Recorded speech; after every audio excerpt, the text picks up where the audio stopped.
my main man, Corey Ewing. Hello, sir. Hello. It's been too long, my brother. It has. It's been a while. It's been a while. I was thinking about like when we first started hanging out, when I first met you, and I couldn't get there. I was like, I think I know, but I don't know if I know. Do you remember? It would have been probably the front room.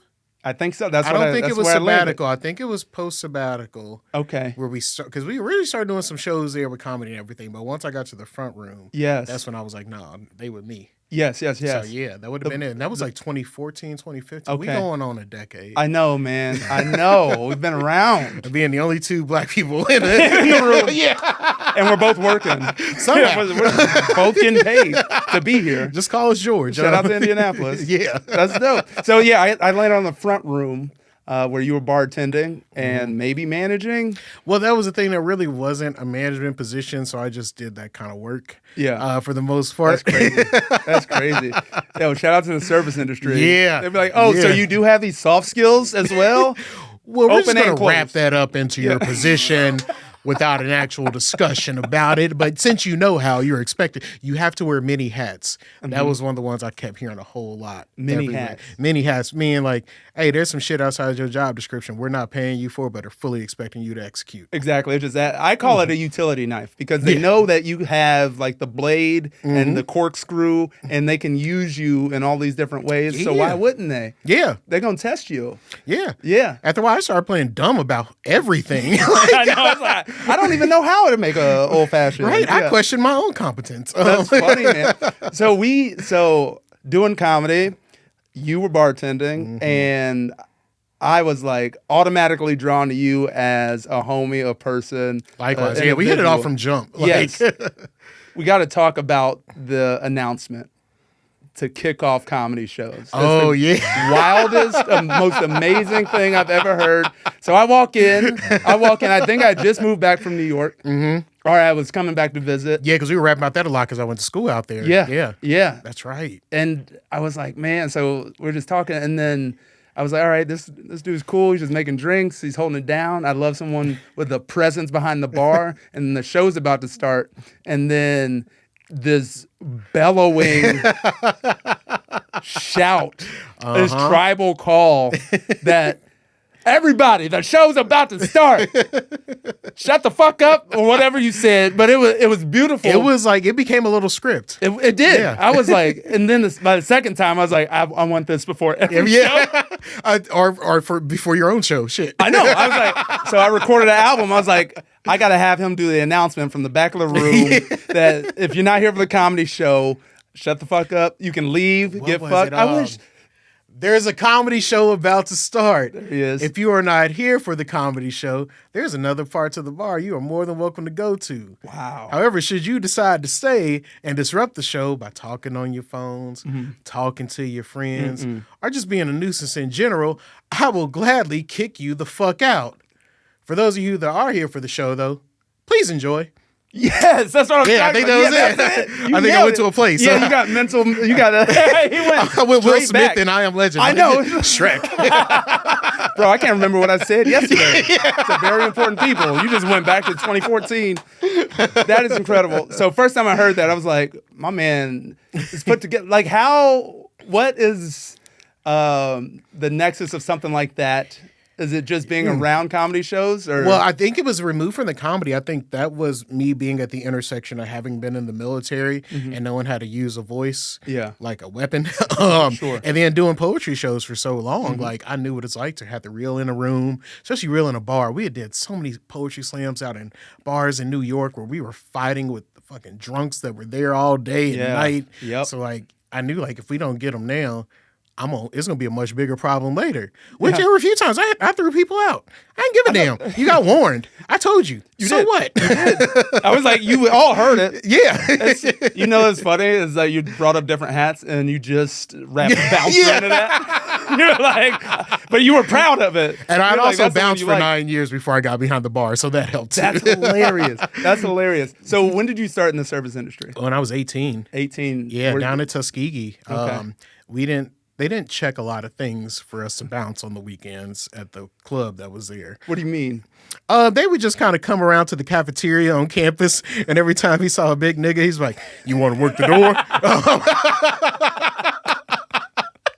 So it was a lot of football players, and it was like I was in ROTC and the military, the actual army at the time. Wow. So I was a clear choice too. So like, yeah, just get into the mix, and I kind of cut my teeth with that a little bit in Alabama, and then New York is when I went to school up there to do poetry. Yeah. I was also bouncing more than I was even in school. Like I was just always there, and it was we had some nights. Yeah. Yeah. Yeah. Okay. So you're bouncing. You were writing poetry, going to school for poetry. Yeah. Fantastic poet, by the way. Man, you're wearing a shirt Oh yeah. called "When We Say Wakanda," which you performed at my album recording. I think you had just written it. It was fresh then. Yes. Yeah. Yeah. That's right. Yeah. This has nothing to do with anything. But Black Panther comes out. We had seen Infinity War together. Mm-hmm. And that's when they snap away T'Challa. Oof. And I remember you go, "We just got him. We just got him. We just got him. And then I'm doing a set at the Alley Cat front room, and I'm talking to you at the bar, just mid-set. We had a total aside. We did. I was like, "You going to see Black Panther?" And you were like, "Yeah." I was like, "You going with white people?" You're like, "Yeah." And I was like, "I can't do it. And then you texted me as soon as you saw it and said, "I fucked up." I did. I did the second time. Yeah. When the niggas came back, I was dressed up like Thanos. We was at Georgetown Theaters, the blackest theater in the city. Shout out to y'all. And it was a much different experience. That's incredible. That's amazing. It was hard to hear the movie, but I loved it. I know, right? You're like, damn. How y'all quoting this already? Right? Yeah, don't go in there. Don't do it. Put your damn camera down, bro. That's hilarious. So take me back. All right, let's get back. Take me back to bouncing and the move from New York to Indiana. So all that came right after I got out of the military and out of Tuskegee, my first couple years, and I was kind of lost. Like, I didn't know what to do. I had tracked on the military since I was like 14 or 15. That was going to be my trajectory. I was going to be commissioned as an officer in a couple years, and I was going to sit there till I retire at 38, the age I'm at now. Had I stayed on the track, I'd be retiring from the military. But then I realized that shit wasn't me. Yeah. Like, it really wasn't. The more I became a poet, the more I realized I didn't have to do this violent shit. I was good at it, which I don't like. You were good at the violent shit or the poetry? Yeah, I was real. I got good at the poetry. Growing up in Brightwood made me good at the violence part of it. There's an education for you. Yeah. Like, should I like this as much as I do? Then I got in the world and realized I should not. No. This is what poems are you writing when you're actively fucking people up? How are you this soft poet, like this soft in touch side of yourself, but also you just imagine me raps? without that release. I know, my God. So I used to be a dick, but yeah. So I was like getting out of that and didn't know what to do, but I knew I still liked poetry. I liked it very much. I more recently got to see a poet, Georgia Me. Who was on Def Poetry Jam and was a huge inspiration my freshman year of high school.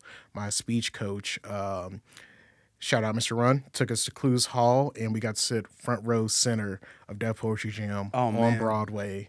And I was like, oh, I want to do this. That's awesome. And it clicked for me. And so when I was at Tuskegee, they didn't have any kind of liberal arts shit, like whatsoever. They used to have a theater. They tore that down. Yeah, right? Shocker, Tuskegee. Private conservative institution. No, they don't need the art. They just need to make things for Boeing. So see how they're doing. Hidden Figures ass shit. So I got, I just started leaning into that a lot more, and I was looking up just poetry slam in general and stuff online one time because I took a semester off. Pretty much, like just shopping around. Rhyme? Yeah. And I saw a link in the corner. It's like, yo, click here to see more about this school that hosts this poetry slam summer workshop intensive thing. And that was like on a Tuesday, and that Thursday I was flying out there for the semester. Wow, that's awesome. I just wanted to try and ended up working out. Yeah, I made the team the next semester. We were 4th in the nation. And then I came back here and I was like, I need to bring this home. I want to start this. I want to have this here because there's no reason that we shouldn't. Yeah. And little did I know, of course, it was already happening. Yeah. You know what I'm saying? So many times people jump in, oh, I don't know about something. I'm completely aloof of it. I must be the first one to ever do it. Christopher Columbus. Yeah, gentrifying the fuck out of shit in one way or another. So I did that a little bit, but then I made up for it, and then I really connected with the community here and everything. Yeah. And that was in 2008, and I'm still hosting open mics. That is, I mean, but that you create such a platform for people, like with vocab. Like, I don't think I can remember something as long lasting that's had an impact on so many people of where you typically wouldn't see, people come together in platforms. Like usually, let's say you're a black poet or a gay poet or a black comic. It's hard in Indianapolis specifically to have a place where you can go and just rely that it's cool that night. I think that's what vocab is. I think that's what you've created. And that's what I strive to. And like fun. Tatiana created it, so I'll always give credit to them. Tatiana Ravel, that is their brainchild. You have learned. And you are the master. I'm just keeping it going. I tried to. But it feels good to, especially like when I think of all the artists that we've had feature over the years, and to see and when I look at my own self, when I police my own way of like booking and everything, I don't think we've had a feature poet or artist that wasn't either queer or a person of color or differently abled in like a year and a half or something. That's amazing. Yeah, and I don't get out much, so like I gotta hunt some people like to take you back to the Craigslist days. Right. Let's see who else is looking around for a place that I can. But I think it's a cool testament to see of where we are in our community as well. Yeah, because everything always gets booked, and we're able to stick to our principles. With it. I think I wanted to talk to you specifically, one, because I miss you, and two, Likewise, same. I think there's something about creating and being an artist that draws us to a lifestyle in the service industry where you don't necessarily, there is that customer service aspect, but you don't necessarily have to change who you are unless you are looking for or working for Ruth's Chris or some the chain. Corporate side of it. Yeah, you can be behind the bar and still. You don't have to shut off your personality. Oh, yeah. It totally becomes a part of it, especially if you're good at it. Like, I think the people that are best at it, I get their personality through the service and the interaction of it. I think that's what makes a really dope bartender what we do. Yeah. What made the jump from door to bartending? I got tired of kicking people out, man. No, you did not. No, you didn't. If I asked you to kick somebody out right now, you would. I didn't say I wasn't good at it. It just got a little bit tired because I also wanted to be I only at that point bounced to music venues and stuff like that. Okay. So I enjoyed the artistry of it and everything, and I wanted to contribute more than be someone that takes away from it. Sure. And so I was like, you know what? I want to learn this, and I wanted to make bartender money. That part right there. You only make so much being a legal goon. Yeah, exactly. Nobody's tipping the bouncer. Yeah. Hey man, thanks for not letting me in today. That is the GS1 federal position. You are at the bottom of the pay schedule. So I wanted to do better than that. So you're a fucking brilliant bartender. You've done competitions. I think you have one of the best old fashions in the. Thank you. And I'm picky. I'm calling modifiers to a 3-part drink. I'm a little less sugar. A 3-part drink. I'm hold on. Not that sugar. No. You got any molasses back there. You got some brown. Yeah. Is this just a part of your personality that you like to excel at everything you do, or is it just a natural inclination that you had? I don't know if it's a need necessarily to excel, but I'm always super inquisitive. I question everything. Sometimes to a fault, but I will really dig in the trenches to find out more and always ask why. And in doing so, I think it's made me a pretty decent learner. Yeah. And I also am one, none of this knowledge is just mine. I want other people to know all the shit that I know. I have no need to hoard any of that. So also in that, I'm I don't want to tell somebody the wrong thing, because there's going to be somebody that's way meaner than me that's going to be a real dick when they correct them about it. So let me set them up for success. So I know if I know something down pat, when I tell somebody else and I pass that knowledge along, then I can be secure in that too, which feels better. Yeah, I love that. 'Cause most people don't take the pride in just making crafting a cocktail or flavor profiles and things of that nature, because one, they don't have to. I've been traveling all over the country. I'm sure you have too, where you just walk into a dive bar and you ask for I drink a beer and a shot.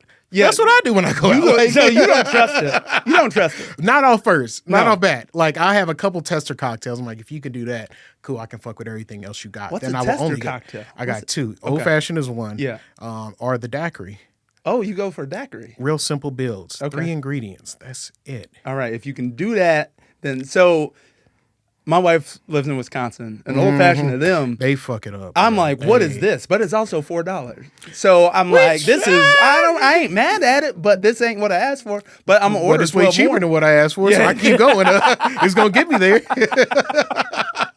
I didn't ask for all this extra shit. I wanted Ginger whiskey. ale. You gave me fucking brandy, but okay. Why are there bubbles? There shouldn't be any bubbles. Not a hint of ginger should be in this thing, but here we are. Yeah, it's all Give there. me your diabetic ass juice. Oh man, I'll do it. $4, like a dare almost. It's Oh like yeah, a because if dare. you don't, man, can't nobody talk shit like some motherfuckers from Wisconsin. They'll make you feel bad about yourself. I know. I just went to the Packers game. We got our little asses kicked.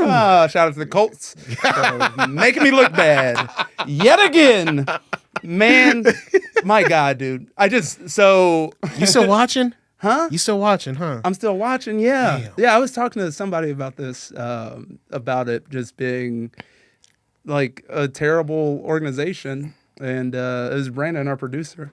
It's a terrible organization, but Brandon, it's the most right, though. addicting. It's the most addicting product that you hate. Like everything that comes out, you're like, why would you do this way? Also, I'm gonna watch for 6 Give hours me 5. on Sunday. You know, you just have to support bad shit sometimes. I don't know. Yeah, I mean, we do that. We yeah. do that. What are you gonna do? What are you gonna do? Stop. Learn no, better. no. I need my vices too. I'm making a service industry podcast. You don't think I need help?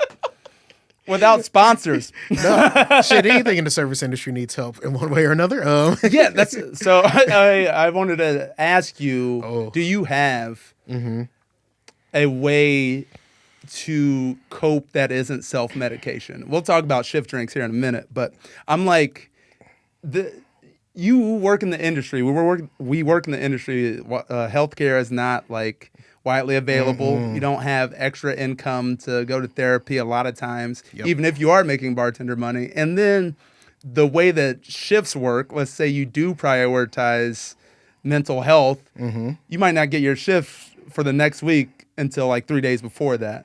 Yeah. So do you have any methods of like making sure you're okay, of like checking in? Because you've been doing it a minute. Yeah. You know how you just get like stressed and shaky sometimes? Oh yeah. It's 'cause, maybe I I had haven't so checked many in. things. Yeah. I guess my form of check-in for a long while was the pre-med, is what I would call it. The pre-med. Pre-med, because you know, being there, I was probably the only black person, Mm-hmm. definitely the only black person in a position of influence or any kind of authority. So, however I reacted would just always be held over my head. Sure. So even if it was totally valid and with reason, it would still be an overreaction. Yes. So I would get pre-mad and just think about the dumb shit that they was gonna do to piss me off before I even got in, and then I would just go ahead and get mad about it. Oh, yeah. and then also like walk through all the dumb shit they would likely say, and then Yes. get over it Let's as walk through well, some of these. and Let's- just be ready. Let's walk through some of these pre-mads. All right. All right. All right. Give me one or two things, shit people say that would just piss you off. I want a Wisconsin old fashioned. You visualize that? Well, see, the thing was, it pre-mad. normally wasn't customers. It was Ooh. dealing with upper management and ownership. Wow. Yeah, very rarely was it even coworkers or people I had to manage. Wow. Okay. Yeah. Yeah, that caught me off guard. Yeah. You would think, but I was always having to prove myself unnecessarily or debunk me being. I was called militant, hard to work with, aggressive, so many things, and it could never be. There was never anything behind it. They never No. had to prove what they said. No. They just call me that and stick with it. A white person called you militant? Oh yeah. Oh My yeah. God. Militant? Yeah, they still do oyster specials on Sundays. I was like, we real early in the episodes of these podcasts for me to ask you to name names. You're too militant. Like what? Yeah. That's And that was only because I think in that point in time, I didn't. One of the people that worked for me, white dude, had a white dude moment. He blew the fuck over some shit. Yeah. And I didn't let him just talk to me however he wanted. Yeah. I didn't talk shit. I didn't get aggressive. Didn't do nothing like that. But I stopped it. Yeah. I was like, hey, this ain't cool. We're going to talk to each other when we have cooler heads. Whoa, calm down. Whoa, calm down. Don't come at me slamming shit. And I was the one called militant and had to apologize. Man, that's nuts. Yeah. This is, I mean, inequities abound. We talk racism, we talk sexism, and there aren't a lot of people of color in positions of power in general, especially in the service industry. Yeah. And there's not much, at least there didn't used to be much recourse, if you know what I mean. Like, you do kind of learn how to protect yourself and your own income by, moving on, ignoring it. And then just either you're the last nigga standing there or you leave with the rest. Yeah. And that's usually what it came down to. Can I get a reference? I know that you think don't hire Corey, he's militant. About what you don't even know what that word means. You can't just it was like no, you don't know what that means. Oh, you think just I was in the military, you can no, it means something different in the context you're saying, but you don't understand the word, so you don't know how it's being applied, do you? Man, that's crazy. Yeah. So you'd visualize shit like that. Get mad before, and then nothing. And then I can just go in like, all right, here go this bullshit. Yeah, yeah. I've never known you to show frustration or anger, even when I've seen you throw someone out. It's been like, I get to do this. Or let's say it's a busy night and you're the only person behind the bar, you're getting your ass kicked. I've never seen you actually panic. Bro, cool on the other side of the pillow. Shaking, what? Yeah. I've never seen you do that. What is that? Is it weed? What is it? Well, it became a lot of weed. Okay. I stopped drinking so much and doing other shit. I would just say stoned as hell all the time. And then I didn't have the energy to get mad. No, but it would cause me to just kind of lock in too. I think that's one thing. That is one of the good habits I have from the military. Like when I know that something needs to get done, especially if we're in the weeds, I'm on the well. Like, yo, if I go slow, this is gonna have a compounding effect on how much everybody else's night is gonna suck. Yeah. But if I'm busting ass and I'm getting this shit out, we're gonna have a great ass night and make a whole lot of money. Yep. So I would just always try to focus on that. We're gonna have a whole lot more fun. We turn on some house music, bump up the BPM, and just get in. I love that. I love that. That's leadership right there. It is. Reluctant, which I think is also ends up being the best form, even though I find myself reluctantly going into it too often. Yeah. I finally learned to say no to management. I need a break from that. It's been too long. I've been not for too many years. Yeah. Well, at least not anymore. Under the current models that so many places operate, I don't like them. I think a lot of places get really performative and there's a lot of lip service, but there's nothing that goes behind that. There's no actions taken whatsoever. And now that's my biggest priority. I've looked a person in their face and said, hey, your company's too white. Yeah. And not giving a fuck. And I still don't. It's still true. Yeah. And then when I left, it was even more fucking true. Now it's just factual. Yeah, now that's even more factual. Yeah. Why is it too white, Corey? Mayonnaise on every sandwich? I don't know what was white about it. It's like they serve ranch without you having to ask. That's just on the side of your drinks. You got a chaser of ranch? Pickleback, but you gave me pickle ranch, huh? Indiana way, baby. It is. What a handshake. Yes. I think that's a great perspective because I am guilty of this. I got into the service industry with doing comedy. I always had that as the whole plan.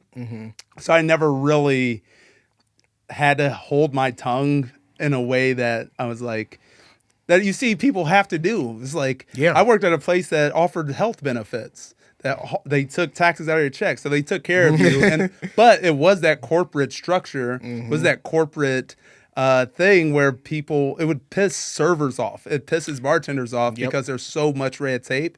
Where if you say this, you might be, especially as a woman, losing your health insurance. You were making that decision point. So I have empathy. I totally get it when people play ball. It makes sense. Yeah, I see why. But I respect that. Someone has to call people out, though. Yeah, and I think I just started working on writing something new about it too, and it's just about code switching. How we all have those moments where if you're black and employed, eventually you hit the intersection of saying some black ass shit in front of people that's gonna make you regret it. Like, you done seen the threads. I'm like, oh shit, I said spin the block in the meeting now. Everybody in the emails trying to talk about spinning the motherfucking block. God damn. And you wish you could take it back, but it's like, nope. They gonna make me regret this Yep. for the rest of my days. For the rest of your days. You talking about, so my dad is a longtime chef before that. He's worked in the industry forever. That's why you drink Old Granddad. Yeah, see, I was going to bring that up. My dad asking, who the hell's drinking this Who shit? done brought this up? Oh, my dad gets him the Old Granddad. What's the go-to black drink for men of our age, do you think? Oh, Henny. Okay. Just all straight, right, yeah. You still on it, huh? It's so still at sweet. It. I feel not like great. such a fraud because Look. I have jokes about Hennessy. I'm like, I don't You feel. too. You had a whole moment with DMX. I know. I'm like, I get it, but it is so sweet, and then you just feel hungover the next day. Yeah. But all right, here was my line. And maybe if you're younger. Like, oh yeah, young man's game all day. Young brothers can do it and bounce back. We do it out of habit and nostalgia. It's not like it's not like cheap. Mm-hmm. So it's not like, oh, they got Hennessy on special. You ain't never heard that. Ain't got to. They got we gonna buy it anyway. Shit.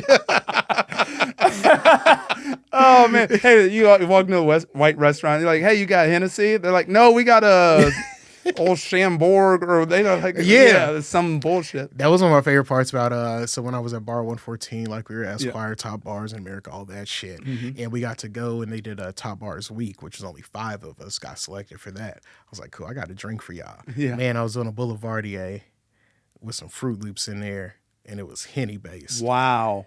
We had on menu at Bar 114. Wow. It was a cereal milk wash Boulevardier. No, we didn't milk wash. We just infused it with the cereal. Oh, that's incredible. And it was just Henny. Why? Because it was all black and we wanted Henny on the menu. I love that. There was no other craft bar you could go to, at least around the city, that was going to give you Henny. No, not at all. In any of those drinks. Not at all. I was like, okay, y'all don't think we can play ball. Well, here we are. That's beautiful. That's like, man got a chip on his shoulder and he's helping out the community. Yeah. Yeah, I love that. And then I found out why they made Henny black and I regretted it.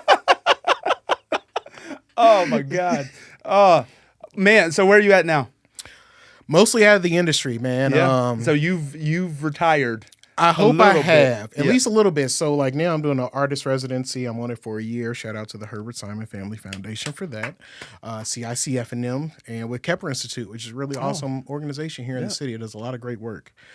So that's most of my time in that and just being a weird artist and trying to make shit. Yeah. And then on the weekends, I'm up at a bar in Lafayette for like a day a week. Oh, no. And that's it. That's awesome. Yeah. That's awesome. This is great. I like that you found something that really speaks to you. This is not a easy thing to accomplish where you have something that encompasses all of your time. Mm-hmm. So what's a week look like? Are you just taking time for yourself, your own projects? Are you writing? Are you mentoring? What's going on? So a little bit of all the above.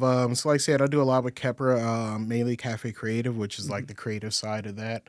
So earlier in the week, I try to be around for that, especially like Mondays. Then like Tuesdays, still working with Kepra, learning how to write grants, things like that. So the softer skills coming into play again. And then like Wednesdays and Thursdays, I'll normally go out. I'll work on photography. I'll do some writing interspersed throughout all that. Then on the weekends, either going to work my shift and then go kick it at the farm. Yeah, and just kind of reset. Yeah.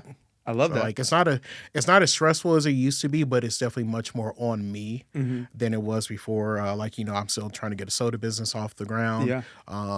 So being the early stages of entrepreneurship as well, just juggling all of that. Yeah. And a relationship. It's wearing a lot of hats still, but it's ones that I choose, not the ones that are imposed on me. That's perfect. Yeah. The word you used in there was reset. You have that built into your week. I think as an artist, you do need that. Oh, yeah. And as a service person, obviously you need that where you just can turn everything off for a second. And then you're able to give your work more love and energy. Yeah, because we all get overstimulated from shit. Just in the nature of being creative. It's going to happen. Yeah. So having some time to just take it all in, digest that, instead of just like letting it build up and it'll fester in other weird ways, and then you got to have toxic ass habits to try to cope through it and everything. Like, let's give yourself some time. You out here buying bottles of Hennessy. You know you don't like it, but you pouring it up. You going to the last drop. You making Fruit Loop cocktails, and you just doing up till 5 a.m. Oh, wilding.